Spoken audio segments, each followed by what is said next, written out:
The prehistory of Papua New Guinea can be traced back to about 60,000 years ago when people first migrated towards the Australian continent. The written history began when European navigators first sighted New Guinea in the early part of the 16th century.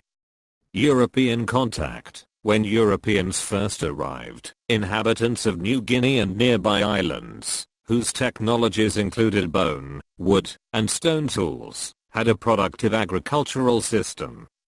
They traded along the coast mainly in pottery, shell ornaments and foodstuffs, and in the interior exchanging forest products for shells and other sea products.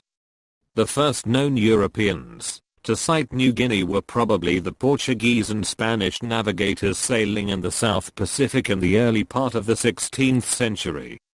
In 1527 the Portuguese explorer Jorge de Menezes accidentally came upon the principal island, and is credited with naming it Papua, after a Malay word for the frizzled quality of Melanesian people's hair.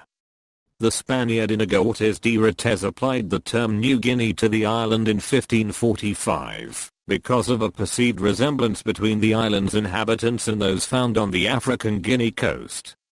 Although European navigators visited the islands and explored their coastlines thereafter, European researchers knew little of the inhabitants until the 1870s, when Russian anthropologist Nicolae Maklakho-Maklay made a number of expeditions to New Guinea, spending several years living among native tribes, and described their way of life in a comprehensive treatise,